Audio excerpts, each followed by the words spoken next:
जंगल में एक शेर रहता था। उसके चार सेवक थे। वह थे चीता, भेड़िया, लोमड़ी और चील। चीता राजा का अंगरक्षक था।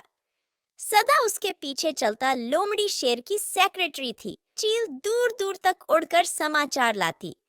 भेड़िया गृह मंत्री था। उनका असली काम तो शेर की चापलूसी करना था। इस काम में चारों माहिर थे, इसलिए जंगल के दूसरे जानवर उन्हें चापलूस मंडली कहकर पुकारते थे।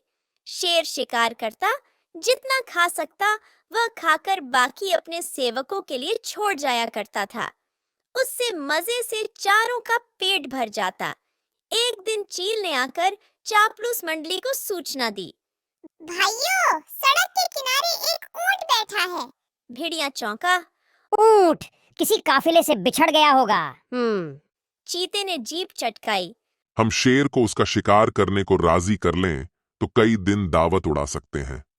लोमड़ी ने घोषणा की। यह मेरा काम रहा। लोमड़ी शेर राजा के पास गई और अपनी जुबान में मिठास घोलकर बोली। महाराज, दूत ने खबर दी है कि एक ऊंट सड़क किनारे बैठा है। मैंने सुना है कि मनुष्य के पाले जानवर का मांस का स्वाद ही कुछ और होता है। बिल्कुल राजा महाराजाओं के काबिल। आप आज्ञा दें तो आपके शिकार का ऐलान कर दूं। शेर लोमड़ी की मीठी बातों में आ गया और चापलूस मंडली के साथ चील द्वारा बताई जगह जा पहुंचा। वहां एक कमजोर सा ऊंट सड़क किनारे निढाल बैठा था। उसकी आंखें पीली पड़ चुकी थीं। उसकी हालत देखकर शेर ने पूछा। क्यों भाई, तुम्हारी यह हालात कैसे हुई? ऊंट कराहता हुआ बोला। जंगल के राजा, आपको नहीं पता इंसान कितना निर्दयी होता है।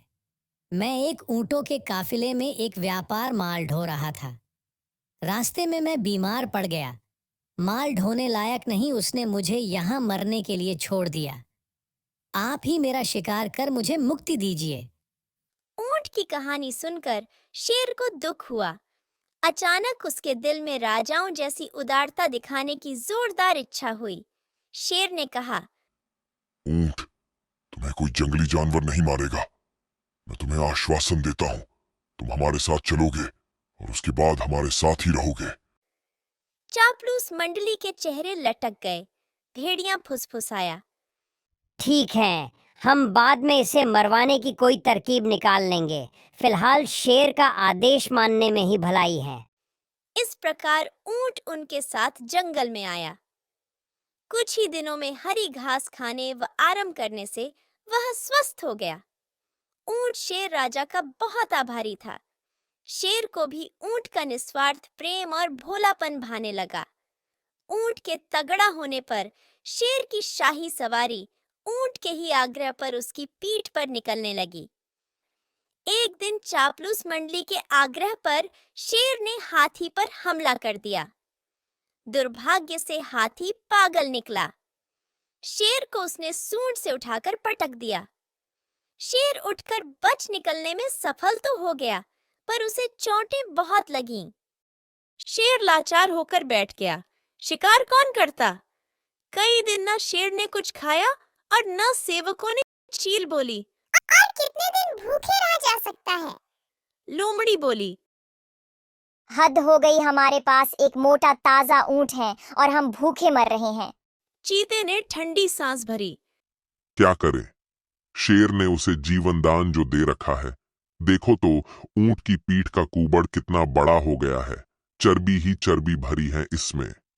भेड़िए के मुंह से लार टपकने लगी। ऊंट को मरवाने का यही मौका है। दिमाग लड़ाकर कोई तरकीब सोचो। लोमड़ी ने शातिर आवाज में सूचना दी। तरकीब तो मैंने सोच रखी है। हमें एक नाटक करना पड़ेगा। सब लोमड़ी की तरकीब सुनने लगे। योजना के अनुसार चापलूस मंडली शेर के पास गई। सबसे पहले चील बोली। महाराज, आपको भूखे पेट रहकर मरना मुझसे नहीं देखा जाता। आप मुझे खाकर भूख मिटाइए। लोमड़ी ने उसे धक्का दिया। चल हट, तेरा मांस तो महाराज के दांतों में फंसकर रह जाएगा। महाराज, आप मुझे खाइए। भेड़िया बीच में कूदा। तेरे शरीर में बालों के सिवा है ही क्या?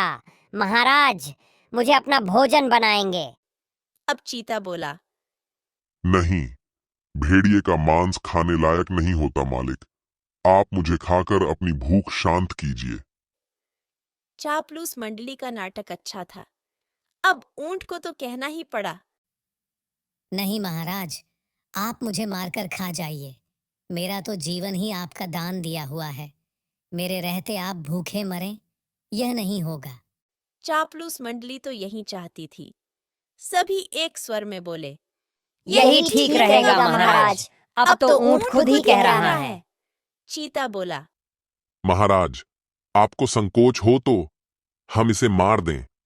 चीता व भेड़िया एक साथ ऊंट पर टूट पड़े और ऊंट मारा गया।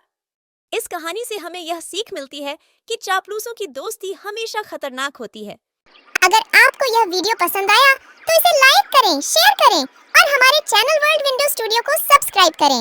नई वीडियो सबसे पहले देखने के लिए कृपया बेल आइकन जरूर दबाएं।